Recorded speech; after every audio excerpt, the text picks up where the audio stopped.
3 ഘാതം 12 plus n into 9 ഘാതം 2n minus 7 by 3 ഘാതം 5n വില കാണുക.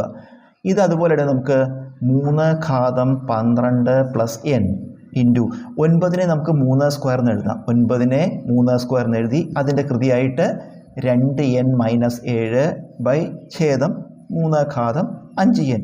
ഇപ്പോൾ പാദസംഖ്യകളെല്ലാം 3 ആയിട്ടുണ്ട്. പക്ഷേ ഇവിടെ 2 കൃതി വന്നു. അപ്പോൾ ലോ ഓഫ് എക്സ്പോണൻറ്റ് a ഘാതം m ഹോൾ ഘാതം n.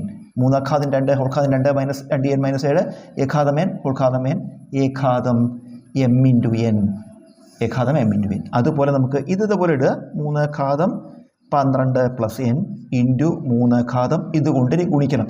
m ഇൻറ്റു n ഗുണിച്ച പോലെ 2 കൊണ്ട് ഇതിന് 2നെ ഗുണിക്കണം. 2 into 2n 4n 2 into -7 minus 14 by ഛേദം 3 ഘാതം 5n. ഇത് അടുത്ത കൃത്യംഗതീയമാണ്. 3 ഘാതം 12 പ്ലസ് n ഇൻറ്റു 3 ഘാതം 4n മൈനസ് 14 a ഘാതം m ഇൻറ്റു a ഘാതം n സമം a ഘാതം m പ്ലസ് n. അതുപോലെ ഇവിടെ എന്താ എഴുതുക? 3 ഘാതം ഇത് രണ്ടും കൂടി കൂട്ടുക. ഏതൊക്കെ? 12 പ്ലസ് n കൂട്ടണം 4n മൈനസ് 14 ബൈ 3 ഘാതം 5n. ഇപ്പോൾ 3 ഘാതം ഇവിടെ നമ്മൾ ചെയ്യുമ്പോൾ 12 14 കുറച്ച് -2 ആണ്.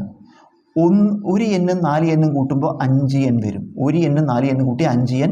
12 14 കുറച്ച് -2 ബൈ ഛേദം 3 ഘാതം 5n.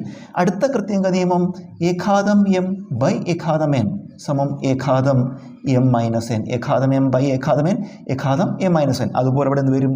3 ഘാതം ഇതിന്ന് കുറയ്ക്കുക. ഏത്? 5n മൈനസ് 2 കുറയ്ക്കണം 5n. 5n മൈനസ് 2 കുറയ്ക്കണം 5n. 5n നിന്ന് 5n കുറച്ചാൽ 0. ബാക്കി എന്താണ്? 3 ഘാതം -2. 3 ഘാതം -2. അടുത്ത കൃത്യംഗ നിയമം a ഘാതം -m സമം 1 ബൈ a ഘാതം m. a ഘാതം -m 1 ബൈ a ഘാതം m. അതുപോലെ ഇവിടെ എന്ത് വരും? 3 ഘാതം -2 1 ബൈ 3 ഘാതം 2 സമം 1 ബൈ 3 സ്ക്വയർ എത്ര? 9. ഉത്തരം 1 ബൈ 9.